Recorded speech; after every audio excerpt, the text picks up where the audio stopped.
নমস্কাৰ প্ৰথমে মই আপোনালোক সকলোকে অন্য এটা ৰেচিপি ভিডিঅ'লৈ স্বাগতম জনাইছোঁ কোনো ধৰণৰ ওভেন বা কেক টিন ব্যৱহাৰ নকৰাকৈ একেবাৰে সহজ পদ্ধতিৰে বনাব পৰাকৈ এটা কেকৰ ৰেচিপি আজি শ্বেয়াৰ কৰিছোঁ কেকটো আজি মই কেৰাহীতে বনাইছোঁ আপোনালোকে কেৰাহীৰ সলনি প্ৰেছাৰ কুকাৰো ব্যৱহাৰ কৰিব পাৰিব বা ডাঙৰ চচপেন থাকিলে চচপেনতো বনাব পাৰিব আৰু এই কেক কেইটা বনাবৰ কাৰণে আমাক বহুত বেছি সময়ো নালাগে 20 পৰা 25 মিনিটৰ ভিতৰত খুব ধুনীয়াকৈ বনাব পাৰিব ল'ৰা ছোৱালীক টিফিনতো দিব পাৰিব বা চাহৰ লগত খাবলৈও এনেকৈ খুব ভাল লাগে আৰু বনাবৰ কাৰণে ইয়াতে আমাক বহুত বেছি সামগ্ৰীৰো প্ৰয়োজন নহয়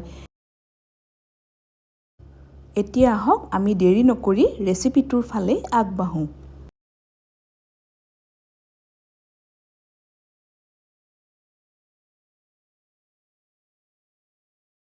কেকটো বনাবৰ কাৰণে দুটা পকা কল লৈছোঁ আৰু মিডিয়াম সাইজৰ কলেই মই ইয়াত ব্যৱহাৰ কৰিছোঁ যদি অলপ সৰু টাইপৰ কল হয় তেতিয়া আপোনালোকে তিনটাও ল'ব পাৰে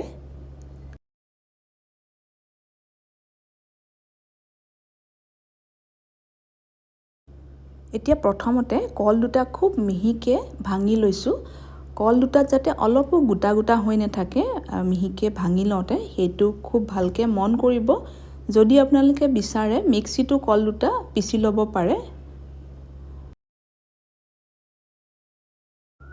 এই কলৰ কেকটো বনাবৰ কাৰণে ইয়াতে আমি কোনো ধৰণৰ দৈ বা ডিম ব্যৱহাৰ নকৰোঁ একেবাৰে কম সামগ্ৰীৰে এনেকৈ কলেৰে বনাব পাৰি খাবলৈ খুব সফট হয় আপোনালোকে যদি আগতে এনেকৈ বনোৱা নাই এবাৰ ট্ৰাই কৰি চাবচোন আৰু ৰেচিপিটো কেনেকুৱা পালে কমেণ্টত জনাব এনেকৈ মই কল দুটা খুব ধুনীয়াকৈ একেবাৰে মিহিকৈ মিক্স কৰি ল'লোঁ মিঠাৰ কাৰণে ইয়াতে মই চেনি ব্যৱহাৰ কৰিছোঁ চেনিৰ সলনি আপোনালোকে গুড়ো ব্যৱহাৰ কৰিব পাৰে আৰু কলত যিহেতু মিঠা থাকে গতিকে ইয়াতে মই মিঠাৰ পৰিমাণটো কমকৈ ব্যৱহাৰ কৰিছোঁ ইয়াতে মই আধা বাটি চেনি ব্যৱহাৰ কৰিছোঁ আৰু একেলগতে ইয়াতে মই ডাঙৰ চামুচেৰে 4 চামুচ এয়া ঘিউ ব্যৱহাৰ কৰিছোঁ ঘিউৰ সলনি আপোনালোকে ৰিফাইন তেলো ব্যৱহাৰ কৰিব পাৰে ঘিউখিনি গলাই অলপমান ঠাণ্ডা হোৱাৰ পিছত ঘিউখিনি ব্যৱহাৰ কৰিছোঁ এতিয়া গোটেইখিনি খুব ধুনীয়াকৈ আমি মিক্স কৰি ল'ম ঘিউৰ সৈতে চেনি কল গোটেইখিনি যাতে খুব ভালদৰে মিক্স হৈ যায় অকণমান 4-5 মিনিটমান সময় লাগিব তেতিয়ালৈকে গোটেইখিনি এনেকৈ মিক্স কৰি লৈছোঁ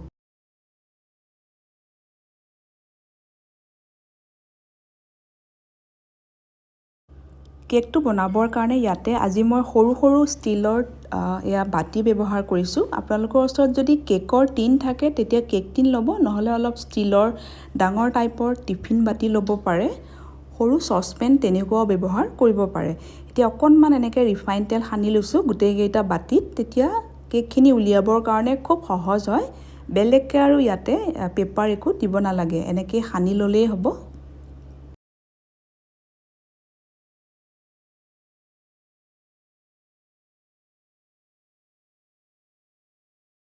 গোটেইকেইটা বাটি ৰিফাইন তেল দি সানি লোৱাৰ পিছত এতিয়া এটা ডাঙৰ বাটি লৈছোঁ ইয়াতে এতিয়া প্ৰথমতে শুকান সামগ্ৰীখিনি ব্যৱহাৰ কৰিছোঁ আধা বাটি ইয়াতে মই আটা দিছোঁ আৰু সেই একেটা বাটিৰে ইয়াতে আধা বাটি ময়দা লৈছোঁ আপোনালোকে যদি অকল আটাৰে বনাওঁ বুলি ভাবে তেতিয়া এবাটি আটা দিব আৰু যদি অকল ময়দা ব্যৱহাৰ কৰে তেতিয়াহ'লে এবাটি ময়দা ব্যৱহাৰ কৰিব এতিয়া ইয়াতে মই সৰু এখন চামুচেৰে এচামুচ বেকিং পাউডাৰ আৰু আধা চামুচ বেকিং সোডা লগতে অকণমান নিমখ দিছোঁ এতিয়া গোটেইখিনি খুব ভালকৈ এনেকৈ চালি লৈছোঁ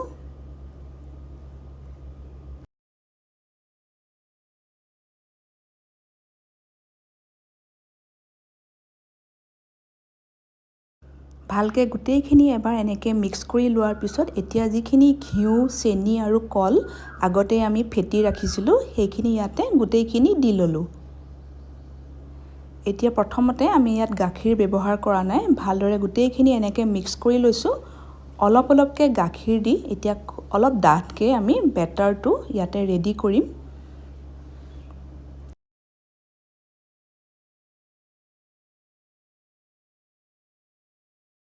এইটো সময়তে বেটাৰটোত আপোনালোকে যিকোনো ধৰণৰ চকো চিপছ যদি থাকে দিব পাৰে। মই অকণমান চকো চিপছ দিছোঁ। যদি ইয়াত চকো চিপছৰ সলনি অকণমান চেৰি কাটিও দিব পাৰে বা যিকোনো ধৰণৰ বাদাম তেনেকৈও দিব পাৰে। ইয়াতে এতিয়া মই গাখীৰ অলপমান দিছোঁ। আধা বাতিতকৈ অলপ কম গাখীৰ লৈছোঁ আৰু গাখীৰখিনি একেবাৰতে দিয়া নাই, অলপ অলপকৈ গাখীৰ দি অলপ ডাঠকৈ বেটাৰটো ৰেডি কৰিছোঁ। এচামুচ দিছোঁ ভেনিলা এচেঞ্চ। ভেনিলা এচেঞ্চ যদি নাথাকে ইয়াৰ সলনি আপোনালোকে 2টা বা 3টা ইলাচীৰ বাকলিখিনি আঁতৰাই খুব মিহিকৈ গুড়ি কৰি তেনেকৈও দিব পাৰে। আৰু ইয়াত যিখিনি গাখীৰ ব্যৱহাৰ কৰিছোঁ সেইখিনি গাখীৰ আগতীয়াকৈ গৰম কৰি ঠাণ্ডা কৰি লোৱা গাখীৰ, মানে গাখীৰখিনি আমাৰ এতিয়া নৰ্মেল টেম্পাৰেচাৰতে আছে। এতিয়া গোটেইখিনি গাখীৰ দি খুব ভালদৰে অলপ ডাঠকৈ আমি বেটাৰটো ৰেডি কৰি ল'লোঁ। আৰু কেকৰ এই বেটাৰটো আমি বেকিং পাউডাৰ বা বেকিং ছ'ডা দিয়াৰ পিছত বহুত বেছি সময়ৰ কাৰণে ফেটিব নালাগে, নহ'লে পিছত কেকটো গৈ ভাল নহ'ব। মোৰ কেকৰ বেটাৰটো ৰেডি হৈ গৈছে। এতিয়া যিকেইটা বাতি আগতে আমি ৰেডি কৰি ৰাখিছিলোঁ তাতে অলপ অলপকৈ দি বেটাৰখিনি দি বাতিকেইটাও ৰেডি কৰি লৈছোঁ।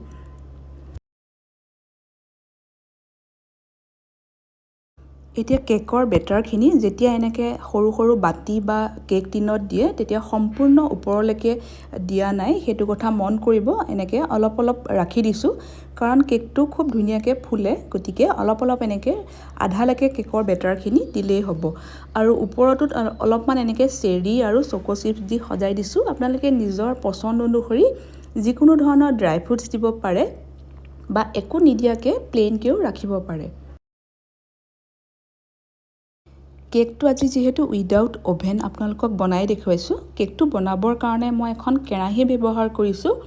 আপোনালোকে কেৰাহীৰ সলনি প্ৰেছাৰ কুকাৰ বা ডাঙৰ চচপেনো ল'ব পাৰে। গতিকে কেৰাহীখন আগতীয়াকৈ খালীকৈ 10 মিনিটৰ কাৰণে মই খুব ধুনীয়াকৈ গৰম হ'বলৈ দিছিলোঁ। কেৰাহীখনো আমাৰ ভালদৰে গৰম হৈ গৈছে আৰু মই এনেকুৱা নন ষ্টিকৰ কেৰাহী লৈছোঁ। আপোনালোকে যি কেৰাহী থাকে আপোনালোকৰ ওচৰত সেইখন কেৰাহী ল'ব পাৰে। আৰু কেকৰ বাতিকেইটা আমি ডাইৰেক্ট বহুৱাব নালাগে, নহ'লে হিটটো বেছিকৈ পাব। গতিকে এনেকুৱা এডাল ষ্টেণ্ডো লগতে দি ৰাখিছিলোঁ। এনেকুৱা ষ্টেণ্ডৰ সলনি আপোনালোকে অলপ ওখ চাইজৰ বাতিও দিব পাৰে যদি ষ্টেণ্ড নাথাকে। এতিয়া খুব সাৱধানে কেকৰ বাতিকেইটা বহাই দিছোঁ আৰু গেছৰ ফ্লেমটো একেবাৰে ল' কৰি এই কেকখিনি 20 মিনিটৰ কাৰণে সিজিব দিছোঁ।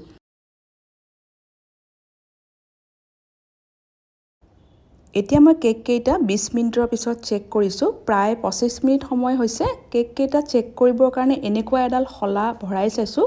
এনেকৈ ভৰাই চাওঁতে যদি অলপো কেঁচা বেটাৰ লাগি নাহে তাৰ মানে কেককেইটা আমাৰ ৰেডি হৈছে। যদি এনেকৈ ভৰাই চাওঁতে কেঁচা বেটাৰ লাগি আহে তেতিয়া আৰু 5 পৰা 10 মিনিটৰ কাৰণে সিজিবলৈ দিব। আৰু কেককেইটা যেতিয়া খুব ভালদৰে ঠাণ্ডা হ'ব, ঠাণ্ডা হোৱাৰ পাছতহে ডিমোল্ড কৰিব। গৰমে গৰমে আমি যেতিয়া ডিমোল্ড কৰোঁ তেতিয়া কেককেইটা ভাঙি যোৱাৰ সম্ভাৱনা থাকে। ভালদৰে ঠাণ্ডা হোৱাৰ পিছত এতিয়া মই কেককেইটা বাতিৰ পৰা এয়া উলিয়াই লৈছোঁ আৰু এয়া চাওক খুব সহজতে কেককেইটা খুব ধুনীয়াকৈ আমি ডিমোল্ড কৰিছোঁ। আৰু দেখি ধৰিব পাৰিছে চাগে কেককেইটা খুব কোমল হৈছে আৰু খাবলৈও এনেকৈ কল দি বনোৱা কেক খুব টেষ্টি হয়। আশা কৰিছোঁ আপোনালোকে আজিৰ এই ৰেচিপিটো চাই ভাল পাইছে। আৰু এনেকুৱা সহজ ৰেচিপিৰ ন'টিফিকেশ্যনবিলাক পাই থাকিবৰ কাৰণে ইউটিউব চেনেলটোত আপোনালোকে ছাবস্ক্ৰাইব কৰি ৰাখিব পাৰিব। আৰু ৰেচিপিটোত পাৰিলে এটা লাইকো কৰি দিব। ৰেচিপিটো আপোনালোকে শ্বেয়াৰো কৰিব পাৰিব। আৰু আজিৰ এই ৰেচিপিটো চোৱাৰ কাৰণে আপোনালোকক বহুত বহুত ধন্যবাদ জনাইছোঁ।